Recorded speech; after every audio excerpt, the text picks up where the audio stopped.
மோகன் அடிவேணி கற்றிடும் அடியவர் புத்தையில் உறைவவர் கற்பகம் என விடை கடிதேகும் மொத்தமோ மதியமோ வைத்திடும் மரண் மகன் மற்பொருள் தீரல் புய மதையானை மத்தளவயிரடை உத்தவி முதல்வரை மட்டவிழ் மலர் கோடி பணிவேனே முத்தமிழனை வினை முற்படுகிறனில் முற்பட எழுதிய முதல்வோனே முற்பொரும் எரிசெய்த அச்சுவல் உரைரகம் அச்சது கொடி செய்த அதிதீரா அத்துயரது கொடு சுற்பிர மணி கொடும் அப்புண மதனிடைவமாகி அக்குற மகளுடன் அச்சிறு முருகனை அக்கண மனமருள்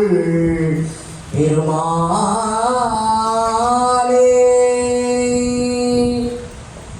அற்புதமாக மிக சிறப்பாக நம்முடைய அப்துல்லாபுரம் மேல்மனவூர் கிராமத்தில் அமைந்திருக்கின்ற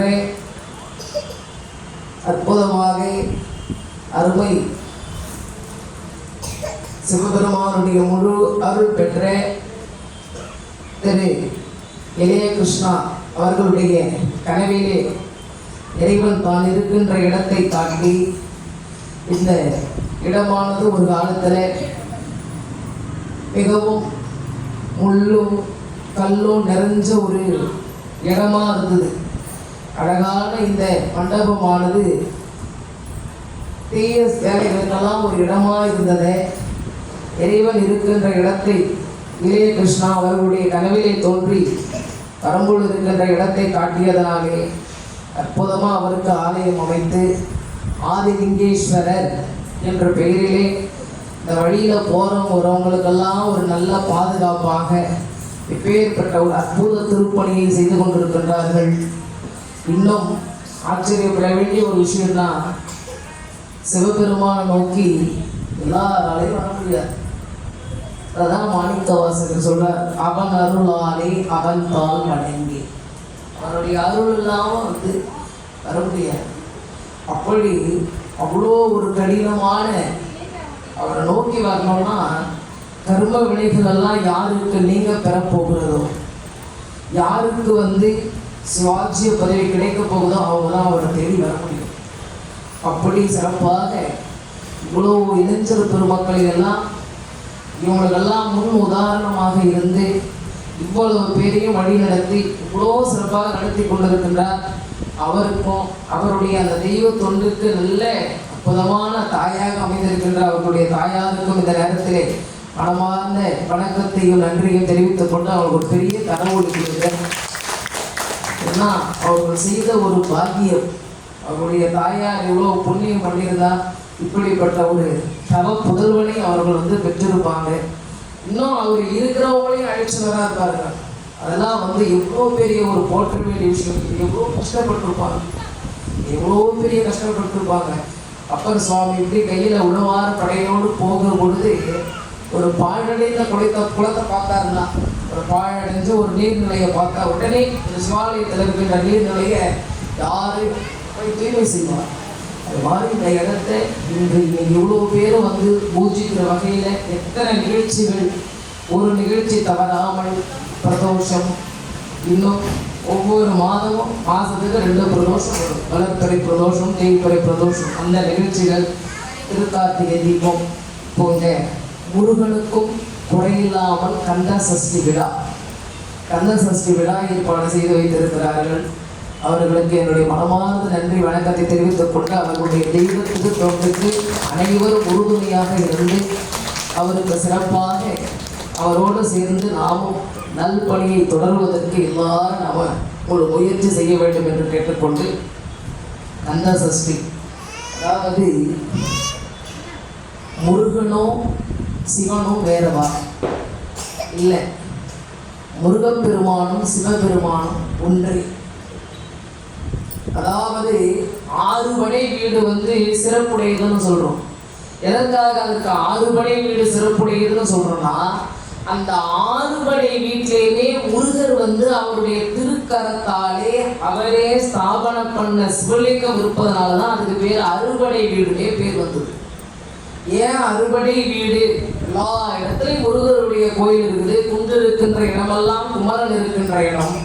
இவ்வளோ சிறப்புகளை உடைய முருகப்பெருமானுடைய சிறப்புகள் இருக்கின்ற இந்த இடத்துல ஆறுபடை வீட்டில் மட்டும் அவ்வளோ என்ன சிறப்புன்னா, ஆறுபடை வீட்டிலேயே நீங்கள் போய் பார்த்தீங்கன்னா அங்கே ஒரு சிவசன்னிதானம் இருக்கும்.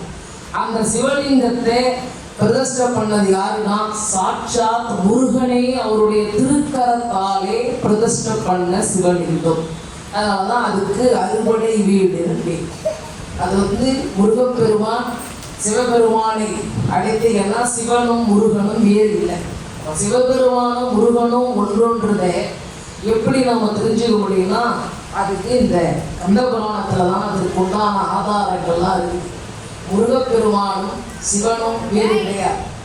சஷ்டி, சஷ்டி என்றால் கந்த சஷ்டி, அதாவது அமாவாசை ஐப்பசி மாதம் கேதார கௌரி விரதம்ன்ற நோம்பு முடிந்த அடுத்த நாள் இருந்து சில பேர் வந்து அடுத்த நாள் பெருமானதுனால அந்த நோம்பன்னிக்கையும் சஷ்டி விரதம் ஆரம்பிச்சுருவாங்க.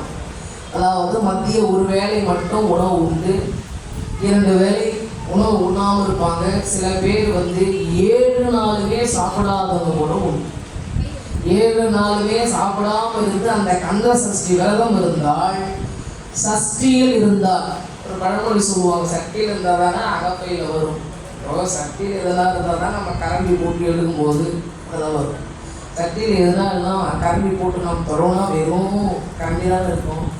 அது மாதிரி அந்த சக்தியில் இல்லாமல் அகப்பையை போட்டு நாம் எடுக்க முடியாது. அதில் அழப்பன்னு சொல்லுவாங்க. இந்த கொட்டாங்குச்சியில் கொம்பு சொறி வச்சுக்கிறதுக்கு பேர் அழப்பன்னு சொல்லுவாங்க. சக்தியில் எதுவும் இல்லைன்னா அழப்பையில் எடுக்க முடியாது. அதுபோல சஷ்டி விரதம் இல்லை என்றால் அகப்பையில் ஒன்றும் வராதுன்னு சொல்லுவாங்க. சஷ்டியிலே விரதம் இருந்தால் அகப்பையில் குழந்தை பாகியம் இல்லாதவர்களாம் சஷ்டி விரதம் இருந்து முருகப்பெருமான வழிபாடு செய்தால் 100க்கு 100% பலன் கிடைக்கும். 100க்கு 100% வந்து அவர்களுக்கு வெற்றி கிடைக்கும், குழந்தை பாகியம் கொடுக்கும். அதாவது சஷ்டியில் இருந்தால் அகப்பையில் வரும். என்ன வரும்? பிள்ளை வரும், புத்திர பாகியம் கிடைக்கும். இந்த கந்த சஷ்டி விரதம் இருந்தால் எப்பேற்பட்ட இந்த வறுமை, கடன், குடும்ப கஷ்டம், மன நிம்மதி இல்லாத சூழ்நிலை, நோய், எப்பேற்பட்ட துன்பமாக இருந்தாலும் தீர்த்து விடுவார் முருகப்பெருமான். அதாவது முருகனை வழிபாடு பண்ணுறவங்களுக்கெல்லாம் வந்து கஷ்டமே வராது. முருகப்பெருமானையும் சரி சிவபெருமானையும் சரி வழிபாடு பண்ணுறவங்க கஷ்டம் வராது. ஏன் தெரியுமா? அந்த சோதனைகள் வைப்பார். அந்த சோதனைகளை வைத்தாலும் அந்த சோதனைகளை மேற்கொள்ளக்கூடிய மனோதிடம் கிடைக்க வேண்டும். அந்த சோதனைகளை வென்று நாம் வாழ்ந்து காட்ட வேண்டும் என்றால் அதற்கு நாம் வழிபட வேண்டிய தெய்வம் சிவனே முருகன், முருகனே சிவன். சிவபெருமானுக்கும் முருகனுக்கும் வேதமே கிடையாது. அவருடைய அந்த சிறப்புகள் மொத்தமே சொல்லக்கூடியதான் இந்த கந்தபுராணம். நம்முடைய ஆதிலிங்கேஸ்வரருடைய ஆலயத்தில் சிறப்பாக சூர சம்ஹாரம். இந்த சூரன்னா யாரு? அவன் எதுக்காக முருகப்பெருமான் சம்ஹாரம் பண்றார்? அந்த அற்புதமான நிகழ்ச்சி எதுக்காக நடக்குது? தேவர்கள்லாம் வந்து 1008 அண்டங்களில் 108 யுகங்கள் சூரபக்தர் வந்து ஆள தேவர்கள்லாம் கஷ்டப்பட்டாங்க. அப்படிப்பட்ட நிலை எதனால வந்தது? இதெல்லாம் வந்து எதில் தெரிஞ்சுக்க முடியும்னா இந்த கந்த புராணத்தின் மூலமாக தான் தெரிந்து கொள்ள வேண்டும். கந்த புராணத்தை தெரிந்து கொண்டால் இதிலிருந்து எல்லா வகையான சிறப்புகளையும் அந்த முருகனுடைய பரிபூர்ண அருளையும் பெறலாம். இந்த கந்த புராணத்தை யார் முதல்ல எழுதியது? வேதவியாசர் 18 புராணம் எழுதுறார். அந்த 18 புராணத்துல சம்ஹர சங்கீதை என்ற இடத்துல தான் கந்த புராணத்தை எழுதி வச்சுக்கிறார். இது நடந்தது எப்பொழுது? திரேதாயுகம். அதாவது முருகப்பெருமான் வந்து சிவபெருமானுடைய நெற்றிக் கண்ணிலே உதித்தவர். விநாயகர் வந்து அம்பாள் வந்து சந்தனத்தை பிடிச்சி வச்சா, மண்ணை பிடிச்சி வச்சா, அதான் பிள்ளையார் வந்தார்னா அவருடைய வரலாறு விநாயக புராணத்தில் பார்ப்போம். ஆனால் முருகன் எப்படி உதித்தார்னா சிவபெருமானுடைய ஆறு முகம் இருக்குது. சிவபெருமானுக்கு சத்யோஜாதம் வாமதேவம் ஈசானம் தற்புருஷம் அகோரம். ஆறுமுகம். சத்யோஜாதம் வாமதேவம் ஈசானம் தற்புருஷம் அகோரம் என்று 6 முகம் 5 முகம் இருக்குது. 6வது முகத்துக்கு பெயர் அத்ரோமுகம் பேர். பகவானுக்கு 5 ஆரத்தி காட்டுவாங்க இந்த தட்டுல வைத்து. அந்த 5 ஆரத்தி காட்டுவதனுடைய பலனே என்னன்னா அவருடைய 5 முகத்துக்கு தான் அந்த 5 ஆரத்தி. 6வது முகம் என சொல்லப்படுகின்ற அந்த அதோ முகத்திலே இருந்து உதித்தவர் தான் முருகப்பெருமான் நெருப்பு பொறியா உதித்தார். அதனாலதான் சிவனுக்கும் முருகனுக்கும் வேதம் இல்லை. ஒரு விளக்கில் இருந்து இன்னொரு விளக்கை ஏற்றி வைக்கிறதுனாலே இந்த விளக்கினுடைய தீபம் வேறு இந்த விளக்கினுடைய தீபம் வேறுன்னு இல்லை. எத்தனை விளக்கு எழுதினாலும் அதில் இருக்கின்ற தீபமானது ஒன்றே. அந்த தீபத்தினுடைய பலன் ஒன்றுதான் கொடுக்கும். என்ன கொடுக்கும்னா இருட்டை அழிக்கும், வெளிச்சத்தை கொடுக்கும். எத்தனை தீபம் ஏற்றினாலும் பலன் ஒன்றுதான். அதே மாதிரி தான் சிவபெருமானுடைய நெற்றி கண்ணிலே உதித்தவர் முருகன். அப்போ அந்த முருகப்பெருமான் எல்லா வளமும் நீங்கிறார். பாம்பன் சுவாமி முருக பக்தர். பாம்பன் சுவாமி மயூர சேவை என்பதை உருவாக்கினார். அருணகிரிநாதர் முருக பக்தர். பாலன் தேவராய சுவாமி கள்ளசஷ்டி கவசம் பாடினாரே அவர் முருக பக்தர். குமார குருபர் 4 வயசு வரைக்கும் வாயே தனக்கிற ஊமை. ஒரு வருட காலம் அவங்க அப்பாவும் அம்மாவும் கொண்டு போய் திருச்செந்தூர் வைத்திருக்கிறாங்க. அப்போ அவர் முதல்ல வாயை திறந்து முருகனுடைய அருளால பாடினதான் கந்தர் களி வெண்பா. களி என்ற இந்த கலியுகத்தினுடைய துன்பத்தை போக்குவதற்கு இப்போ கூட திக்கு வாயா இருக்கிறவங்க, பேச முடியாதவங்க, நல்ல படிப்பு இல்லாதவங்கெல்லாம் கந்தர் களிவன்பாவை பாடினா நம்முடைய நாவிற்கு சக்தி 100% இப்போ பார்க்கலாம். கந்தசஷ்டி கவசத்தை எழுப்பினாரே பாலதேவராய சுவாமி. அவருக்கு தீராத வயிற்று வலின்றதுனால அவரு எவ்வளோ மருந்தெல்லாம் போய் மாத்திரெல்லாம் சாப்பிட்டு பார்த்தாரு, ஒன்றும் பலன் தரல. அதனால அவரு முடிவு பண்ணிட்டார், நம்ம செத்து போயிட்டோம். உடனே ஒரு யோசனை பண்ணார், சாமத்துக்கு முடிவு பண்ணிட்டோம், இங்கே எங்கன்னா தூக்கு போட்டணும், இல்லை கிணத்துல விழுந்தோம், நெருப்பு போட்டு கொளுத்துட்டு செத்தா பேயதான் அலையணும். சாமத்து கூட போய் முருக சன்னிதானத்தில் செத்தாலாவது ஒரு நல்ல கதியாக கிடைக்குமே, அப்போ எங்கே போகிறதுன்னு யோசனை பண்ணார். அதுக்கு திருச்செந்தூர் தான் அவர் தீர்மானம் பண்ணார். திருச்செந்தூர் என்பது குருஸ்தலம். குருவினுடைய அருள் கிடைக்கும். முருகனை வழிபாடு பண்ணுறவங்களுக்கு வண்டி வாகனம் வாங்குகிற யோகம் கிடைக்கும், மண்ணு வாங்குகிற யோகம் கிடைக்கும். வாகன விபத்து என்பதே முருகனை வழிபாடு செய்கிறவங்களுக்கும் காலபைரவர் வழிபாடு செய்கிறவங்களுக்கும் வாகன விபத்து என்பதே வராது. காலபைரவர் யாரு? சிவபெருமானுடைய இன்னொரு அம்சம். அவங்கள வழிபாடு செய்தால் வாகன விபத்தே நம்ம வண்டி வாகனத்தில் போகிற பொழுது நமக்கு அடிப்படுற சூழ்நிலையே வராது. அதனால இந்த தேவராய சுவாமி திருச்செந்தூர் போனார். திருச்செந்தூர் போறார். அப்புறம் இந்த சஷ்டி விழா ஆரம்பம். சரி, வந்ததும் வந்துட்டோம். இந்த சஷ்டி விழா முடிஞ்ச பிறகு செத்துலாம் கடல்ல விழுந்து. இந்த சஷ்டி விழா நடக்குதே, இந்த சாவ போகிறதுக்கு முடிவு பண்ணிட்டோம். இந்த 6 நாள் மொத்தத்தையும் பார்த்துட்டு இந்த கடல்ல விழுந்து செத்துலாம் அவருக்கு முடிவு பண்ணிட்டார். ஒரு நாள் போச்சு, கொஞ்சம் வயிற்று வலி குறைச்சது. 2வது நாள் போச்சு. அந்த சஷ்டி விழாவுடைய சிறப்பு சொல்ல வர, அந்த விரதம் இருந்தால் என்ன பயன், அந்த விழாவிலே கலந்து கொண்டால் என்ன பலன் கிடைக்கும், அந்த கந்த சஷ்டி விரதத்தினுடைய சிறப்பு என்ன, அதுக்கு நடந்த ஒரு வரலாறு. அவர் வயிற்று வலின்னா வயிற்றுல கேன்சர், அதை வயிற்று புற்றுநோய். அதனாலதான் அவர் போய் கடல்ல விழுந்து செத்துன்னு போயிட்டார். ஒரு நாள் விழா முடிஞ்சது, வயிற்று வலி கொஞ்சம் குறைஞ்சது.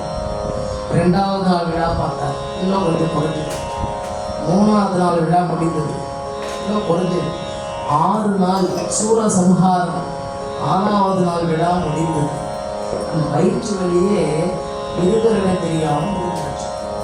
உடனே அவர் என்ன பண்ணாரு, 7வது நாள் வள்ளி தெய்வானை திருக்கல்யாணத்தை பார்த்தார். அப்பொழுது அவர் அங்கே எழுதுனது தான் கந்த சஷ்டி கவசம். முருகருடைய பாடல் எல்லாத்துக்கும் விநாயகர் துதி இருக்கும். முருகருடைய பாட்டுக்கு விநாயகர் துதியே இல்லாத ஒரு பாடல் எது என்றால் கந்த சஷ்டி கவசம் மட்டும்தான். அதுக்கு விநாயகர் துதியே கிடையாது. எல்லாத்துக்குமே நீங்க முருகருடைய கந்தர் அலங்காரம் எடுத்தாலும் சரி, கந்தர் அனுபூதி எடுத்தாலும் சரி, கந்த குரு கவசம் எடுத்தாலும் சரி, அதற்கு பிறகு எதை எடுத்தீங்கனாலும் விநாயகர் துதி என்று தனியா இருக்கும். கந்த சஷ்டி கவசத்துல விநாயகர் துதியே கிடையாது. துதிப்போர்க்கு வல்வினை போம் துன்பம் போம் நெஞ்சில் பகிப்போர்க்கு செல்வம் பழித்து கதித்து ஓங்கும் நிஷ்டையும் கைகூடும் நிமலனருள் கந்த சஷ்டி கவசம் தனை. இதுதான் துதி. அடுத்து யாரு தொழில் சொல்றாரு? துதிப்போருக்கு வல்வினை போம், வினை போயிடும், துன்பம் போயிடும், நெஞ்சில் பதிப்போர்க்கு செல்வம் பழித்து கதித்தோங்கும். செல்வம் மலமாறி பெருகும்.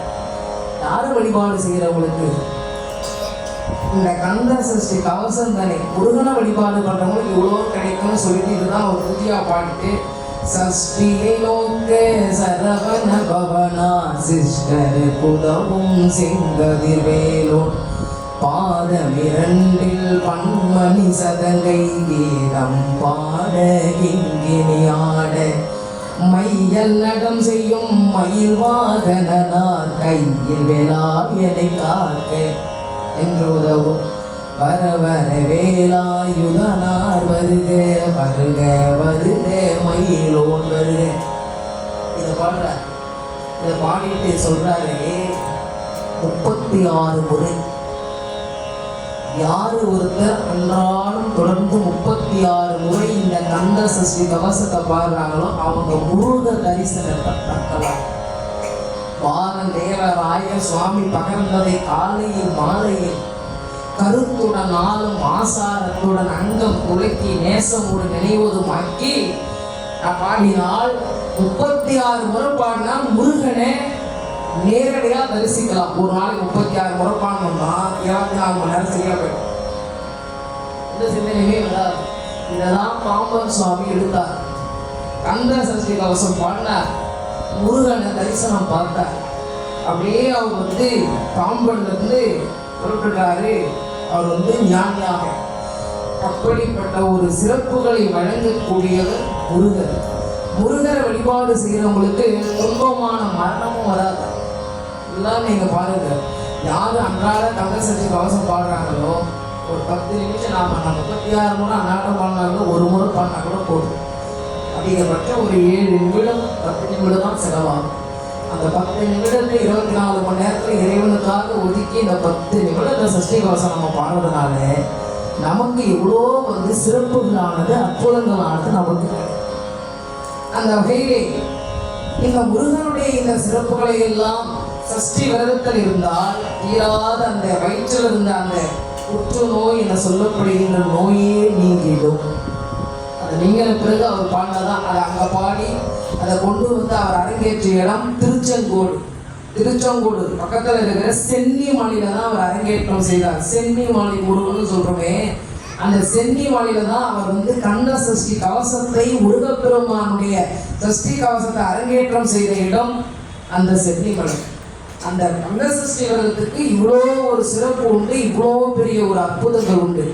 அப்படிப்பட்ட இந்த கந்த புராணம் என்ன சொல்லுது? யாசர் எழுதினாரு. அதை தமிழ்ல யார் எழுதினாங்க? காஞ்சிபுரம். வாழ முக்தி தருகின்ற கஷேத்திரம் காஞ்சிபுரம். அது கட்சிப்பதிவு பேர். கட்சினா காஞ்சிபுரம். வாழ்ந்தால் முக்தி கிடைக்கும். ஆரூரில் பிறக்க முக்தி, அண்ணாமலையை நினைக்க முக்தி, காசியில் இறக்க முக்தி, காஞ்சியில்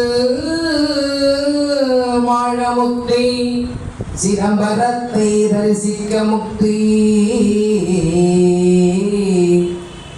திருவாரூர்ல பிறந்தா மோட்சம், ஆரூரில் பிறக்க முக்தி. என்ன ஒரு வருடத்தினுடைய 365 நாளும் அந்த புற்றிடம் கொண்ட நாதருடைய ஆலயத்தில, திருவாரூர் தியாகராஜ பெருமானுடைய ஆலயத்தில 365 நாள் நாம சொல்றோமே, அந்த 365 நாளையும் குறிக்கக்கூடிய 365 சிவனைகள் இருக்குது. அதனாலதான் திருவாரூர்ல பிறந்தாலே முக்தி. 365 நாள் ஒரு வருஷம். அந்த 365 நாளைக்கு குறிக்கக்கூடிய சிவலிங்கம் திருவாரூர்ல இருக்கு.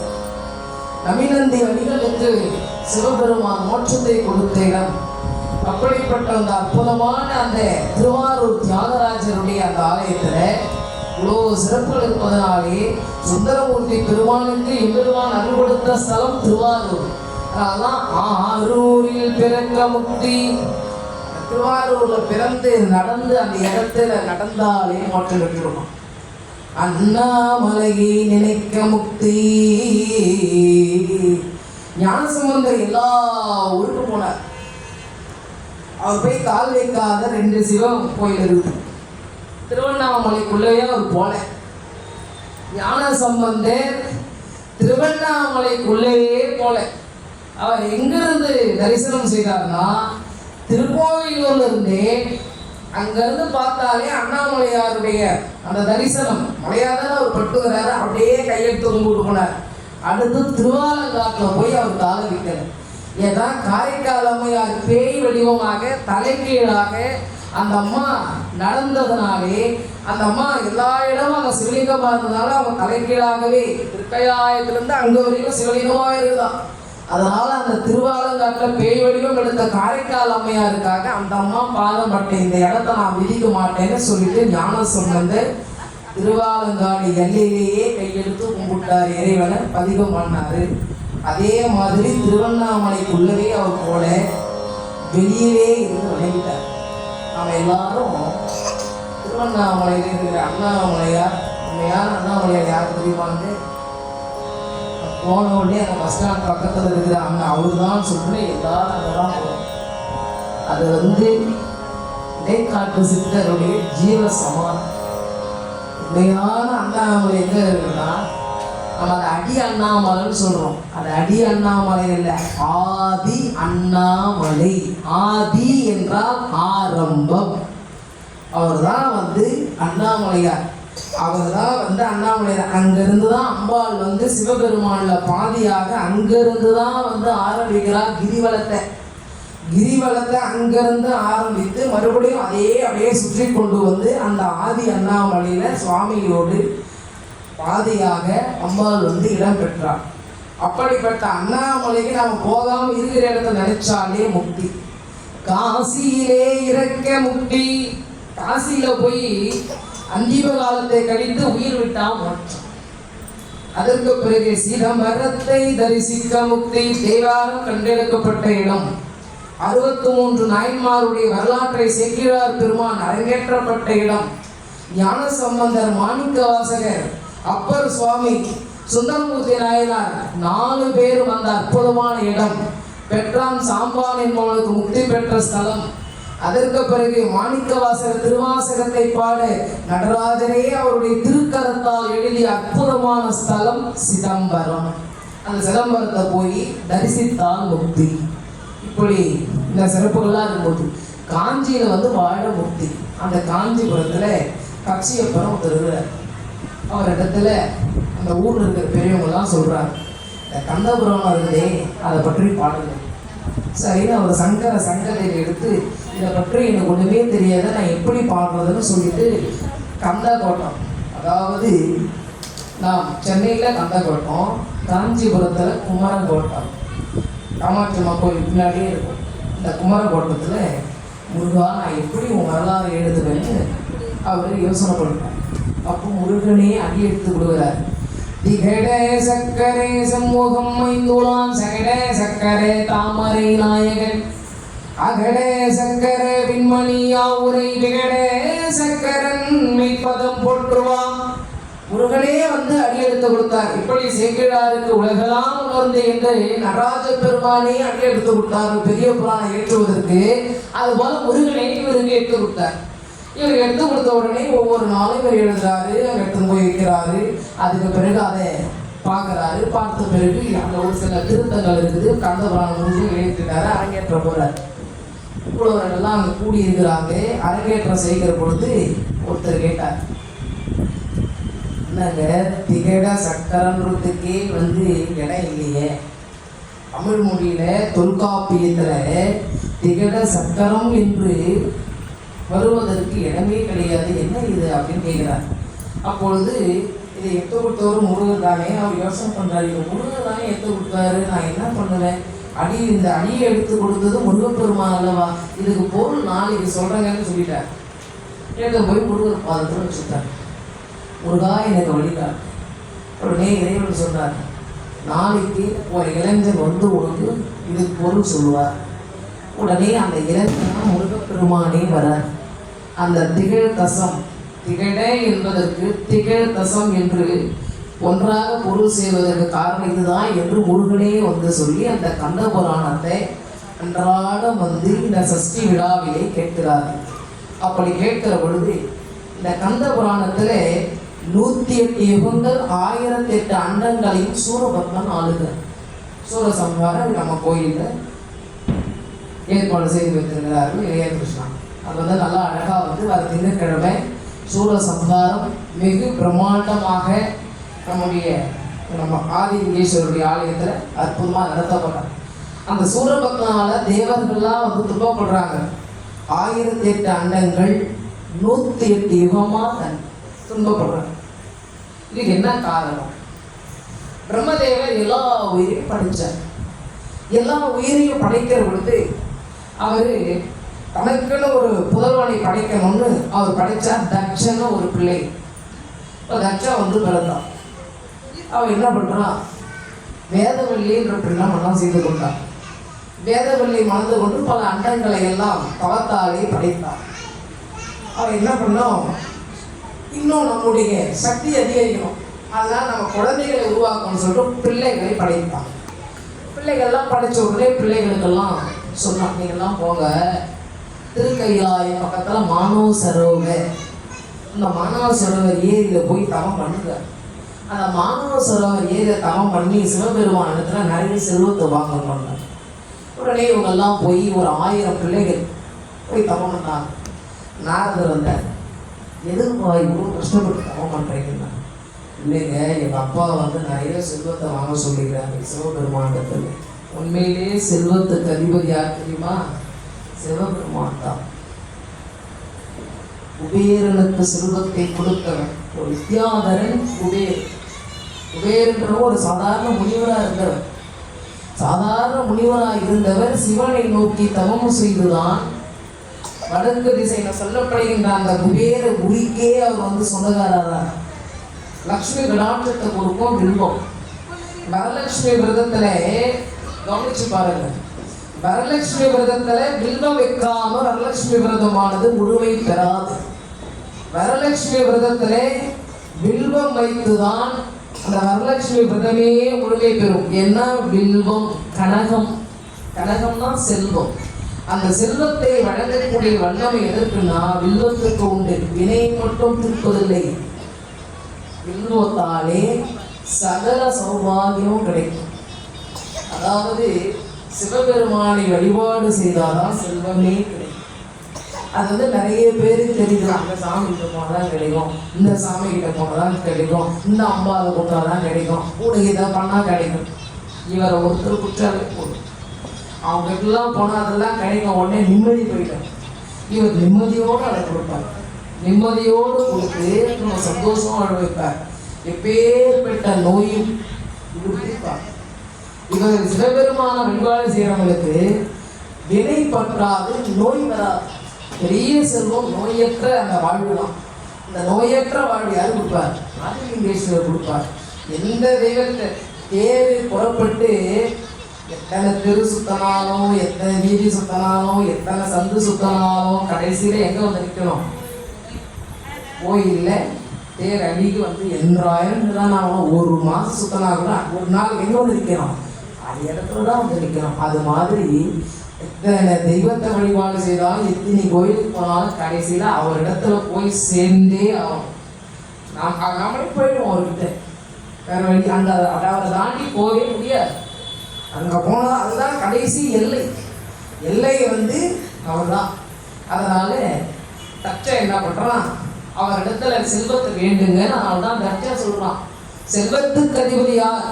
சிவபெருமான் தான். உண்மையிலே இந்த கந்த புராணம் கேட்டால் நிறைய விஷயங்கள் வந்து தெரிஞ்சுக்கலாம். ஏன் அவர் வந்து முயலகன் மீது நடராஜர் ஏன் நிற்கிறார்? ஏன் திருநீர் பூசுகிறாரு? ஏன் எலும்பு மாலை போட்டுக்கிறாரு? ஏன் சுடுகாட்டில் நாட்டியம் ஆடுறாரு? இது எல்லாத்துக்கும் ஆதாரம் எங்க இருக்குதுன்னா கந்த புராணத்தில் தான் இருக்கு. ஏன் பிடித்தோலாடை அணிகிறார்?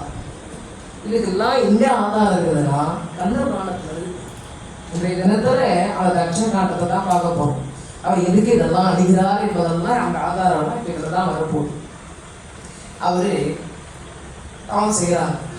நாரதர் வந்தார். செல்வத்தை வேண்டி அப்பா தவம் பண்ண சொல்றார். செல்வத்தை விட சிவபெருமானத்தை மோட்சத்தை வேண்டி தவம் பண்ணப்பா. செல்வம் வாங்கினாலும் வாழ்ந்தாலும் கடைசியில் அந்த இடத்துக்கு போய் தானே ஆகும். அது ஏன் இவ்வளோ தூரம் சுத்தின்னு போவானே, நேராகவே அதுக்கு போகலாமேன்னு சொன்னார். உடனே எல்லாரும் மோட்ச பதவி கேட்டு மோட்சத்துக்கு போயிட்டாங்க.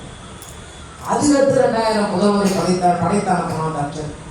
அவங்களையும் இதே மாதிரி நாரதர் சொல்லி எல்லாம் அவங்கெல்லாம் சிவபெருமானத்தை மோட்சத்துக்கு போயிட்டாங்க.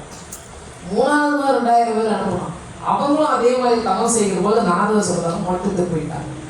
இனி பிள்ளைகளை படையக்கூடாது, ஏன்னா இந்த அப்பா பேச்சு கேட்க மாட்டேன். நான் இங்கே ஒன்று சொல்லிங்கன்னா அங்கே போய் நடுவில் ஒருத்தனோட பேச்சை கேட்டு அவங்களோட பிரகாரம் போயிட்டு இருக்கான். ரொம்ப பசங்களும் படைக்கலாம். யோசனை பண்ணோம். அவங்களும் சொல்லி அங்கே என் பேச்சு கேட்க நடுவில் ஒருத்தன் சொன்ன உடனே அவன் பேச்சு கேட்டுன்னு மாறிட்டுங்க. இதுங்க வாங்க இனி பெண் குழந்தைகளை படைக்கலாம்னு சொல்லிட்டு 27 நட்சத்திரத்தை படித்தேன். 27 நட்சத்திரத்தை படித்து சந்திர பகவானுக்கு கல்யாணம் செய்து கொடுத்தான். சந்திர பகவானுக்கு சொன்னார், நீ 27 கொண்டாடி இருக்கிறதுனால எல்லாருமே அழகாக தான் இருப்பாங்க. அதில் ரொம்ப அழகாக இருக்கிறவங்க உன் கண்ணு போகக்கூடாது. எல்லாரிடத்துலையும் சமாதானம் பழகணும். எங்கேயாவது மாற்றி பழகல, ஒரு நாள் சாப்பிட கொடுக்கணும் எனக்கு தெரியாதுங்க. நான் அப்படியே பழகிறேன்னு சொல்லிட்டு அவருக்கு ரோகிணி என்ற நட்சத்திரத்தை மேலே அதிகப்படியான அனுப்பு மீதெல்லாம் போய் சொல்லுது. அப்பா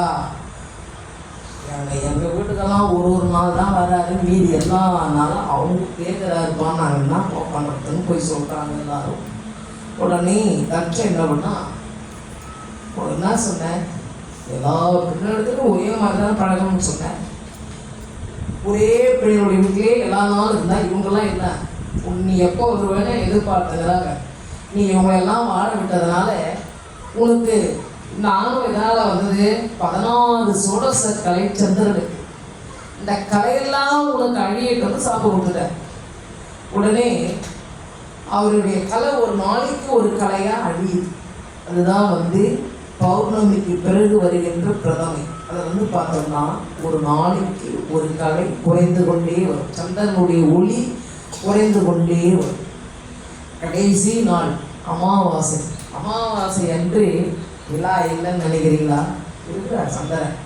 ஒரே கலையோடு குறைந்த ஒளியோடு இருக்கிறார். அப்பொழுது இது போயிட்டு அவர் அழிச்சுடுவார். என்ன பண்ணுறதுன்னு பார்த்தாரு. உடனே எல்லாரும் சொன்னாங்க, நீங்கள் போய் சிவபெருமானுக்கு முறையில் அவரை தவிர இதுக்கு வழியில் யாரும் பண்ண முடியாது.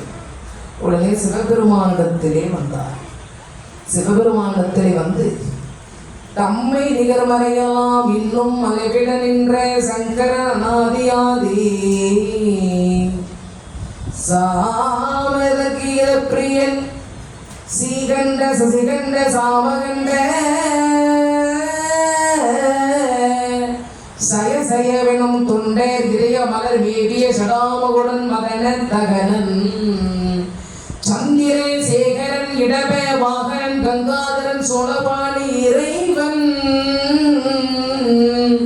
தனி முதல் உமாபதி பிராந்தகன் பசுபதி செய்யவுமா தேவன் அமலன் தாண்டவன் தலைமாலை பூண்டவன் தொடுமன்பன் கருளாண்டவன் தன்னிகள் சித்தராம் வல்லவன் மனதிசை சைகமெனும் ஒரு இல்லவன் தட்சணாமூர்த்தி அருமூர்த்தி புண்ணியமூர்த்தி தகுமட்ட மூர்த்தியானோ தலைமை பெரு கணநாயகன் குழகன் அழகன் மெய்ச்சாமி நம் தேவதேவன் சம்பு வேரண்டன் பிறவிலான் முடிவிலான் தானு முக்கண்கள் உடையான் சதுரன் கடாசலன் உரி போர்வையான் செந்தகல் கரத்தேந்தி நின்றோன். செந்தழல் நெருப்பு கையில் வச்சுக்கிறார். அப்படிப்பட்ட அந்த இறைவனை வழிபாடு செய்கிறார் சந்திரன். சுவாமி பார்த்தார், நீ கொல்லப்படாதப்பா, உனக்கு என்ன பண்ணணும், சுவாமி இந்த ஒரு காலம் போயிட்டா நான் அழிஞ்சிடுவேன், எனக்கு உதவி பிரம்மாவாலையும் பண்ண முடியல, மகாவிஷ்ணுவாலையும் முடியல, உன்னால் தான் முடியும். ஏன்னா மகாவிஷ்ணு 10 அவதாரம் எடுத்து வந்தார், மறைந்தார். சிவபெருமான் பக்தருக்கு எப்போ தேவமோ அப்ப தோன்றுவார், அருள்வார். அவருக்கு ஆதியும் கிடையாது, அந்தமும் கிடையாது. தாய் வயிற்றிலே சேராதவர், தாய் மடியிலே வளராதவர், தாயாக காரைக்கால் அம்மையாரை தானாக ஏற்றுக்கொண்டவர், தந்தையாக முருகனை தானாக ஏற்றுக்கொண்டவர் சிவபெருமான். இப்பொழுது அவர் பார்த்தார், உன்னை வெளியே எங்க வைத்தாலும் தட்சன் சாபம் பழிக்கும், உன்னை தூக்கி என் தலையில வச்சுக்கிறவான்னு சொல்லிட்டு பிறை நிலாவை எடுத்து, அதுதான் அந்த ஒரு சோழசக்கலையோடு இருக்கிற சந்தனை தூக்கி அவருடைய சடாமுடியிலே தரித்து கொண்டார். எப்பேற்பட்ட சாபமா இருந்தாலும் இறைவனிடத்திலே பலிதமாகாதுன்றது இது அர்த்தம். சாபம்லாம் தீர்றதுக்கு எங்க பண்ணணும், யாரை வழிபாடு பண்ணணும்? சிவனை வழிபாடு செய்தா எந்த சாபமும் நம்ம ஒன்றும் பண்ணாது. அதனால இப்ப தட்சன் கொடுத்த சாபமே அந்த ஒரு கலை சிவனுடைய திருமுடியிலே அவர் ஜடாமுடியிலே வைத்ததனாலே சாபம் பலிக்காம போயிடுச்சு. தட்சன் இதனால கோபமும் வந்தது. அப்பொழுது புலகர் என்ற முனிவர் சொல்றார், சாபம் வந்துட்ட அருள் கொடுன்னு சந்திரன் கேட்கிறான். அவர் கருணையை வடிவாங்க, அவர் தரமாட்டேன்னு சொல்ல முடியுமா? அதனால உன் சாபமும் பழிக்க மாதிரி வைத்தார் இல்லவா? உன் சாபம் பழிக்கூடாதுன்னா பண்ணார்.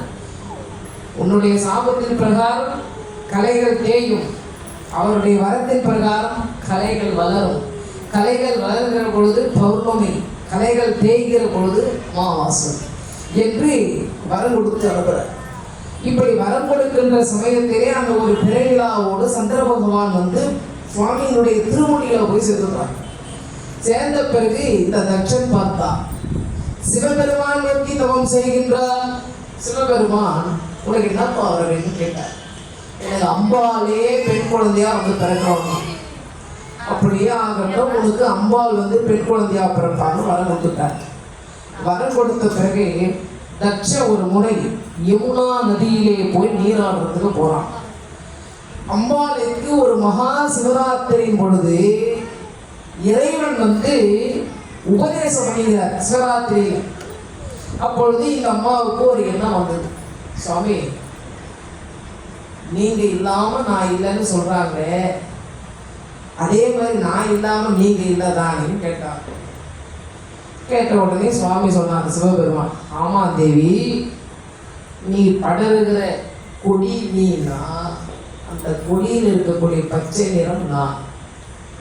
நீ தேகம் நீ என்றால் அந்த தேகத்தை அழுகாமல் காப்பாற்றக்கூடிய உயிர் நான்.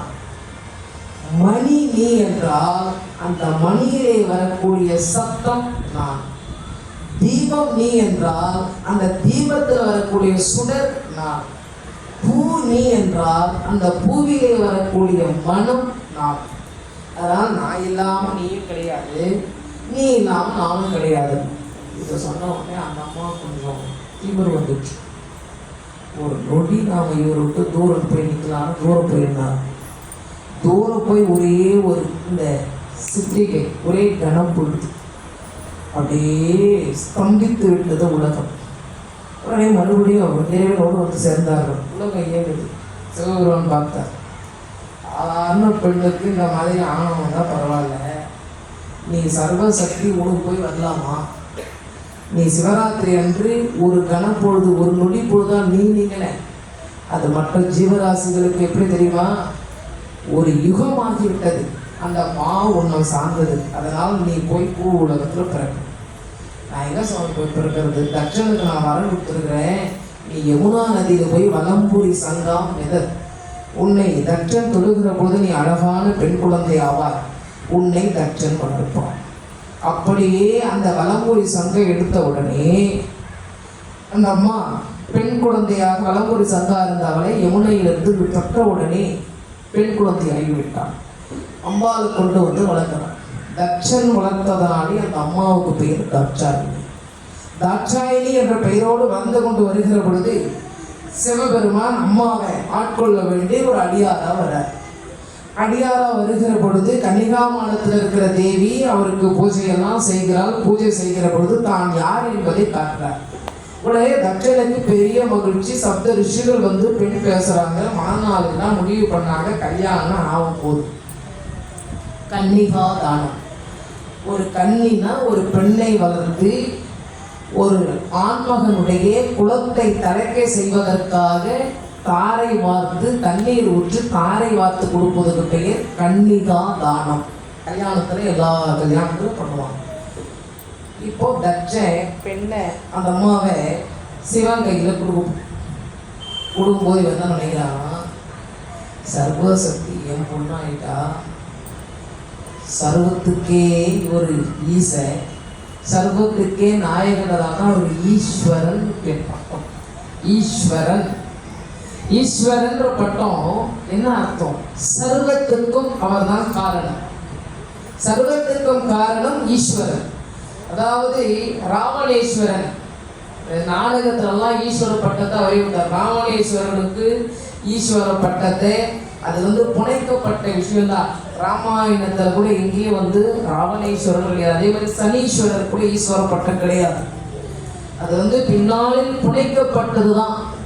ஈஸ்வர பட்டம் ஈஸ்வரனுக்கு மட்டும்தான். ஈஸ்வரன் என்றால் என்ன? உலகத்துக்கே அதிபதி, 14 புவனத்துக்கும் அதிபதி, அவரே அனைத்துக்கும் காரணகர்த்தா. அதுதான் ஈஸ்வரன் என்றால் அது அர்த்தம் தான். அது வந்து சிவபெருமானுக்கு மட்டும்தான். அதனால இப்பொழுது இவர் நினைக்கிறான், உலகத்துக்கே அதிபதி எனக்கு மாப்பிள்ளை, இந்த உலகத்துக்கே சக்தி வந்து எனக்கு மகளானான்னு நினைச்சு தண்ணி நீர் ஊற்றலாம் பாருங்க. அந்த நீரை வாற்றுகிற பொழுது இவன் இதை நினைச்ச உடனே சுவாமி மறைஞ்சிட்டார். சுவாமி மறைஞ்ச உடனே இவனுக்கு மிகுந்த கோபம் வந்து விட்டது. தாட்சாயணி அதே மனக்கவலையில அழறா.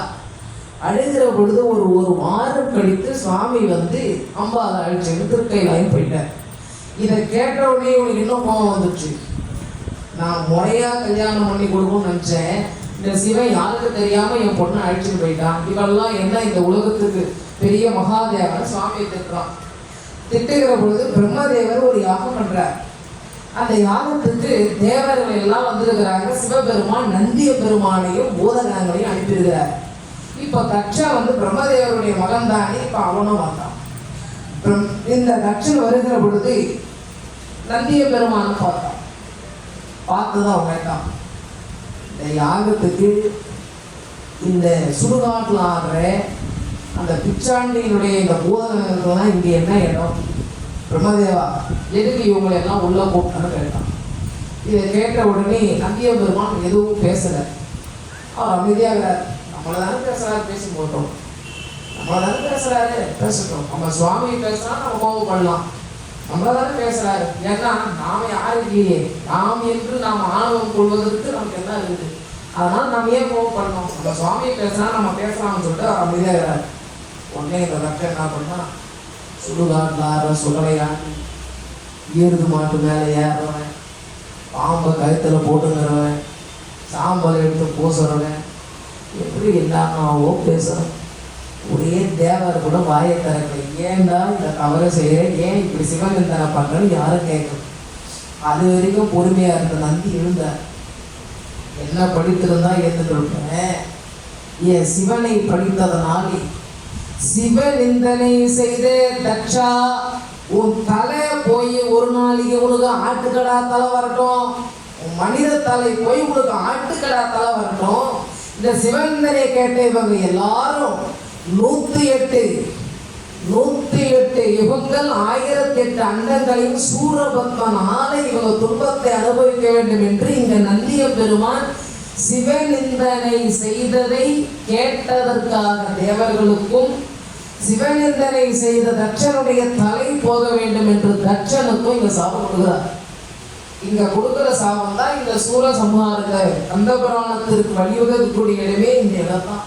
சிவநிந்தனை கேட்டதனாலே, சிவநிந்தனை செய்கிற பொழுது வந்து சிவபெருமான் இப்படி பேச ஏற்று அந்த வார்த்தையை யாரும் கேட்காதனால அவங்க அவ்வளோ பெரிய துன்பத்தை அனுபவிக்க போறாங்க. சாபத்தை கொடுத்துட்டார். யாரும் பாதிரிகளும் போச்சு. உடனே தட்சன் அடுத்த யாகம் பண்றோம். எல்லாருக்கும் அழைப்பு கொடுத்தான். சிவபெருமானுக்கு அழைப்பு கொடுக்கல. யாகத்துக்கு சமுத்துக்களை எல்லாம் கொண்டு வந்து பிரம்மதேவர் சேர்க்கிறார். ஏன் அவன் சிவனுக்கு கொடுக்கலன்னா, அம்பாலை இவன் அழைச்சின்னு போனதை கூட சிவபெருமான் தூக்கி போனதை கூட ஒரு வழியில் விட்டுட்டு நம்ம மாப்பிள்ளை தானே போய் பார்க்கலான்னு திருக்கைலாயத்துக்கு போனான். திருக்கைலாயத்துக்கு போகும்போது நந்தி சொன்னார், நெல்லு சாமி அனுமதி இல்லாமல் உள்ள போகக்கூடாது, நெல் இருக்கும். நான் யார் தெரியுமா? யாரா இருந்தா என்ன நந்தி, சிவபெருமானுக்கு மாப்பிள்ளை பார்வதியும் அந்த தாட்சாயணியும் பொண்ணு, என்ன போய் பார்க்க வேணாம்னு சொல்றேன். முட்டாளே, சிவபெருமான் சர்வஜன், அவன் எப்படி உனக்கு மாப்பிள்ளையா? அம்பாள் வந்து சர்வஜி, அவன் எல்லாருக்கும் சொன்ன, அவன் எப்படி உனக்கு பொண்ணாவா? ஏதோ நீ தவம் பண்ணதுன்னு ஒரு சிவபெருமான் அது கொடுத்தாரு. நீ என்னன்னா இவ்வளோ உறவு கொண்டாரு, இவங்க எப்படி உனக்கு உறவாகும்? இதை சொல்லும்போது நந்தியை பார்த்தான் தட்சன். இப்போ நீ போய் நான் வந்து சொல்றியா இல்லையா? நீ என்ன சொன்னாலும் சொல்ல மாட்டேன், திரும்பி போட்டான். உடனே தட்சன் என்ன பண்ணா, வேகமா வந்துட்டான். அதனால சிவபெருமானை இவன் அடிக்கல. ஏன் நந்தி தடை பண்ணான்னு சிவபெருமான் கேட்கல, அம்பாலும் கேட்காதனால எல்லாரையும் அடித்தான். சிவபெருமானுக்கு அவன் அழைப்பு கொடுக்கல. இப்பொழுது சிவபெருமானுக்கு அழைப்பு கொடுக்காம யாகம் பண்றதுக்கு எல்லாம் நடக்குது. அங்க தததிசின்ற ஒரு முனிவர் வர, அவர் வந்து தட்சனுக்கு சொல்றார், தட்சா, நீ சிவபெருமானை அடைக்காமல் இந்த யாகம் பண்றது நிறைவு பெறாது.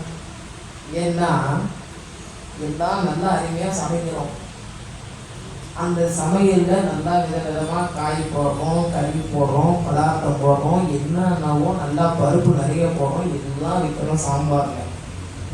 இப்ப அது எல்லாத்துக்குமே சுவைய கூட்டக்கூடியது உப்பு.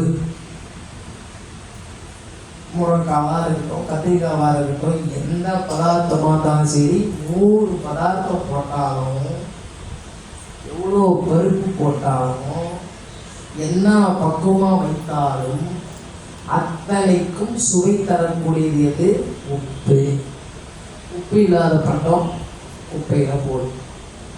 உப்பு தான் வந்து அத்தனைக்கும் உயிர் தன பொருள். காய் பதார்த்தங்கள்லாம் சுவையை தரக்கூடிய உப்பு.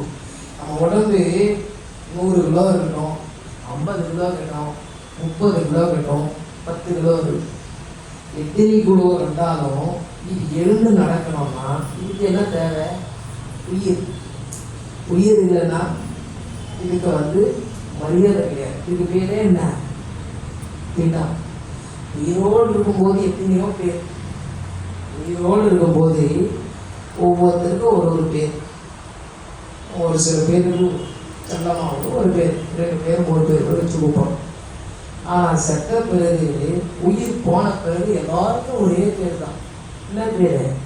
பிண்டம். எல்லாருக்கும் என்ன பேரு? பிண்டம். ஏதோ குடும்பத்தில் இருக்கிறவங்க தான் மரியாதை கொடுத்து சொல்லுவாங்க. மற்றவங்களாம் வரவங்க என்ன கேட்பாங்க, எப்பப்பா எழுத போறீங்க, வாங்க எப்போ எழுதுறீங்க, சீக்கிரமா எழுது.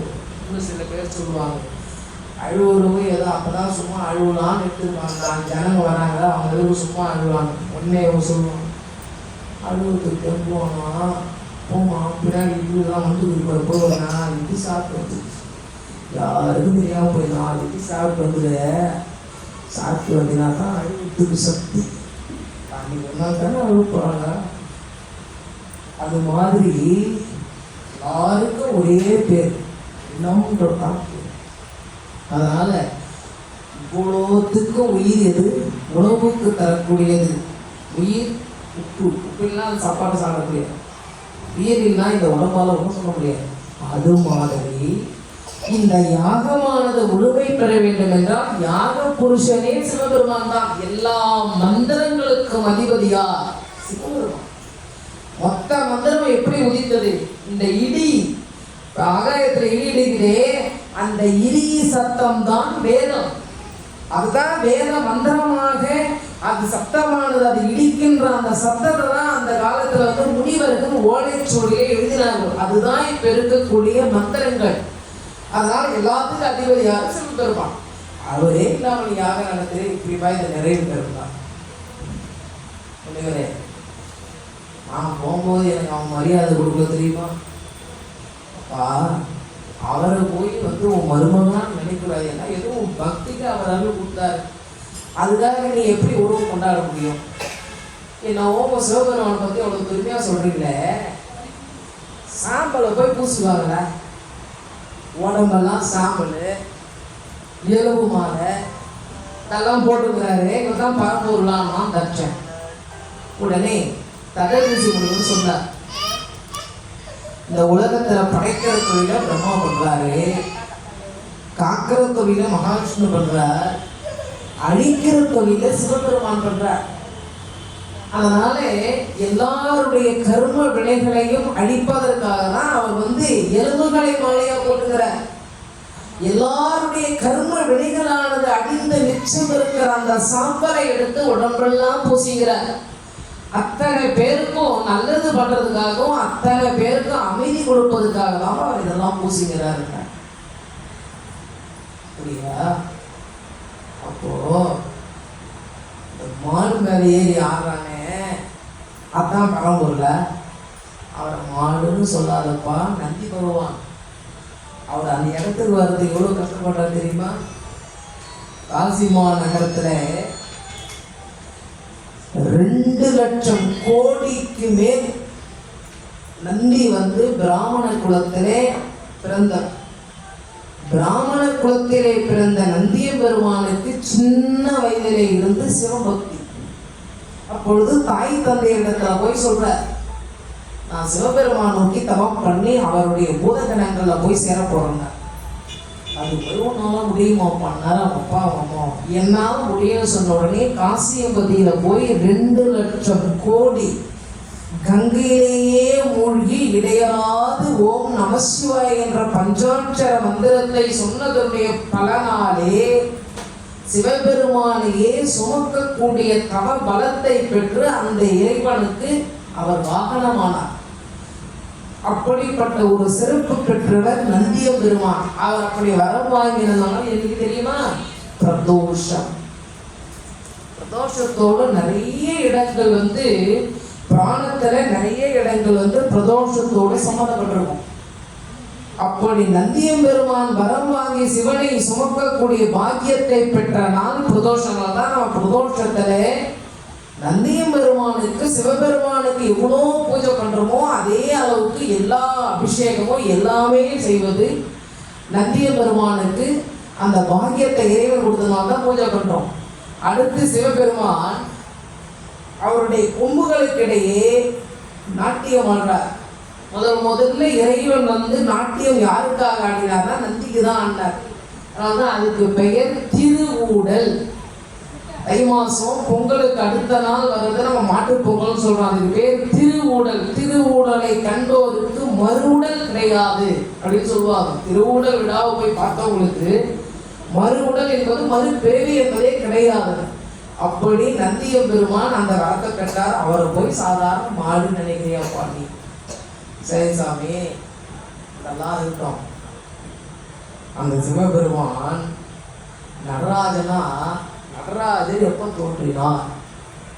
நடராஜர் என்ற ஒரு வடிவத்தை எப்பொழுது சிவபெருமான் எடுத்தார்? இதுக்கு ஆதாரம் கண்டபுராணம் தான் இருக்கு. நாட்டியம் ஆடுறாரு, கூட ஒருத்தரை போட்டு மிதிச்சுங்கிறாரு, என்ன வேலை இது அப்படின்னு இதை சொல்லும் பொழுது அந்த கதகசி முனிவர் சொல்றார், அதுக்கு பெயர் நாட்டு இல்லப்பா நடராஜர்.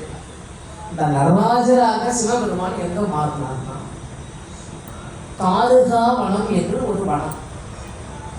அந்த தாருகா வனத்துல இருக்கிற முனிவர்கள் என்ன நினைக்கிறாங்க, யாகம் மட்டுமே எல்லாமே கொடுத்தோம் நினைக்கிறாங்க. யாகம் மட்டுமே எல்லாமே கொடுத்தோம் நினைத்த உடனே அந்த தாருகா வனத்து முனிவர்களை பரிசோதிக்க எண்ணி சிவபெருமானும் பெருமானும் வராங்க. சிவபெருமான் அற்புதமாக பிச்சாடன வேஷம், பிச்சாண்டி அப்படின்னு இல்லையா, அந்த பிச்சாண்டியாக அவர் அவதாரம் எடுத்தது இங்கதான். பிச்சாண்டியா பிச்சை எடுத்துன்னு வர்றார். ஒரு தம்பூரா எடுத்துன்னு பாட்டு பாடின்னு அப்படியே கையில் திருவோடி விட்டுன்னு அப்படியே வீடு விடா வர பெருமாள் வந்து ஒரு மோகினி அழகாக வந்தார். யாகம் பண்ணியிருந்தாங்களே முனிவர்கள் அவங்கெல்லாம் என்ன பண்ணாங்க, நான் மோகினியை பார்த்த உடனே அடடா நம்ம காட்டுக்குள்ளே இவ்வளோ அழகான ஒரு பொண்ணான்னு மொத்த பேர் எடுத்து போயிட்டான். அந்த பொண்ணு பின்னாடி இந்த அம்மாங்கெல்லாம் வீட்டில் சமையல் செஞ்சுருந்தாங்க பாருங்க. இவர் வீடு வீடா வந்து பகவதி பிச்சாந்தேவிகள் சொன்ன உடனே அடடா ஒரு பிச்சை எடுக்கிறோம்னா இவ்வளோ அழகா இருக்கிறான்னு சொல்லிட்டு எல்லாம் அப்படி கண்ணுக்கு மேலே கை வச்சுக்கின்னு அவங்க பின்னாடியே மொத்த பேர் போயிட்டாங்க. இப்போ முனிவர்களுக்கெல்லாம் திடீர்னு வந்து ஒரு ஞானம் வந்தது. நாங்கள் ஒரு பொண்ணு முன்னாடி போயிருக்கிறேன், திருப்பி பார்த்தா பொண்ணு ஒரு கும்பலையும் காணும். மொத்த பேர் எங்கே போய்க்கிறாங்கன்னா பிச்சை எடுத்து வந்தார், பிச்சாண்டி அவங்க பின்னாடி போய்க்கிறாங்க. உடனே இந்த முனிவர்கள்லாம் பார்த்தாங்க, இவன் எந்த ஒரு பிச்சைக்காரன் தெரியல, நம்ம வீட்டு பொம்பளைகள்லாம் கூப்பிட்டு போகிறானே, இதுகளும் எல்லாம் வந்து கண்ணத்து மேலே கை வச்சு அவனையே கண்ணு கொட்டாமல் ரசிச்சு நம்ம முன்னாடியே போதுவோம், இவனை அடிக்கணும், என்ன பண்ணுறதுன்னு சொன்ன உடனே, அதாவது இவங்க அவரை பார்க்கல, அவர் இவங்களை பார்த்துக்க. அதாவது இறைவனை போய் நான் பார்க்க போகிறேன், அவர் நம்மளை பார்த்தாருனா நம்மளால் அவரோட ஐக்கியமாக முடியும். நாம் போய் தரிசிக்கிறோன்றது இல்லை, அவர் நம்மளை பார்த்துட்டாருன்னா கண்ணப்ப நாயனார் திண்ணன் என்ற வேடனா போறார். வேடன் தான், வேட்டையாட வந்தவர், காட்டில் வேட்டையாடினார். காட்டில் வேட்டையாடிந்தவர் நானும் காடு 2 பேர் கூட வராங்க.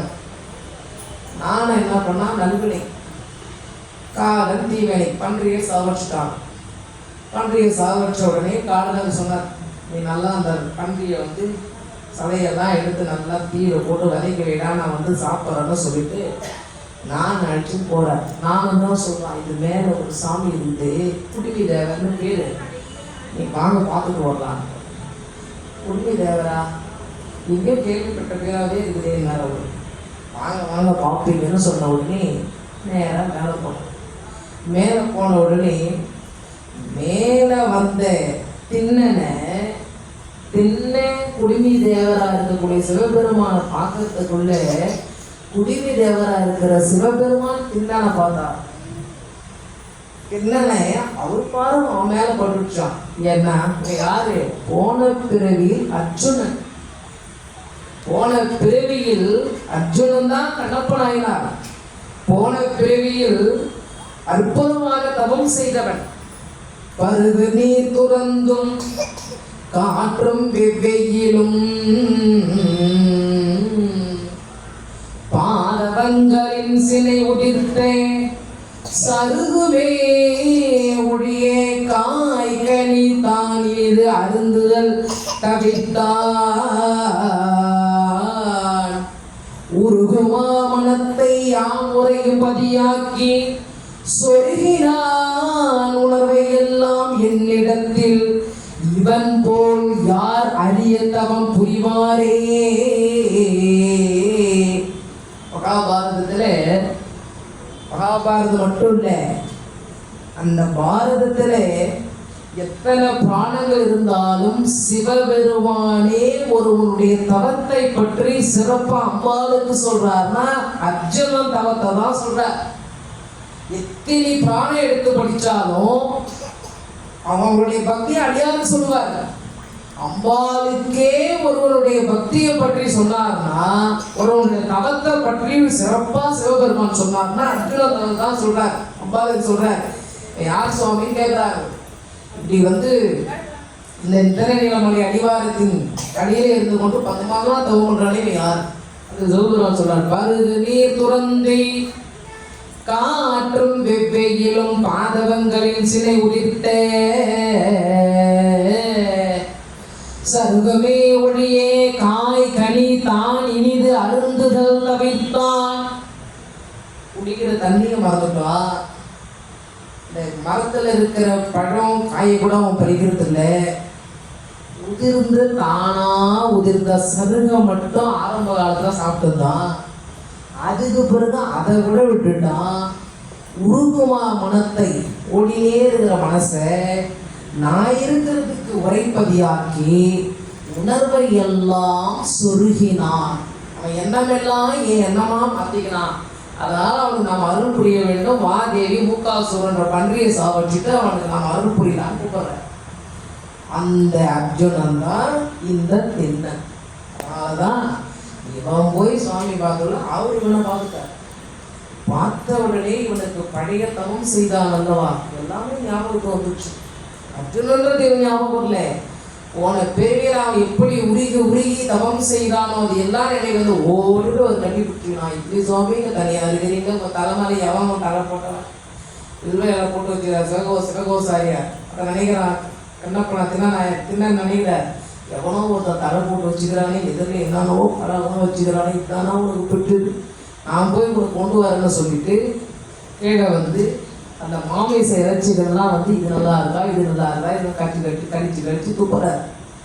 உனக்கு பார்க்குறாங்க, எங்கள் கையில் விட்டாவோட நாங்கள் சாப்பிட மொத்தத்தையும் நான் துப்புறாரு இவருன்னு பார்க்குறான்.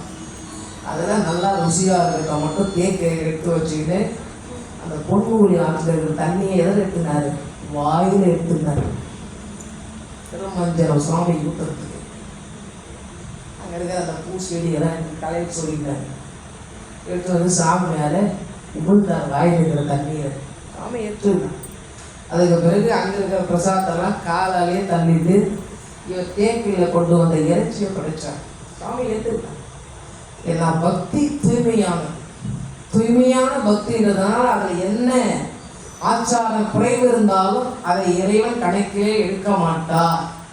அது அந்த தூய்மையை தான், அந்த உள்ள தூய்மை மட்டும்தான் ஏற்றுக்கொள்வாரே தவிர அதில் வந்து பிழை இருந்தால் கூட அதை பொறுத்து கொள்வான் சிவபெருமான்.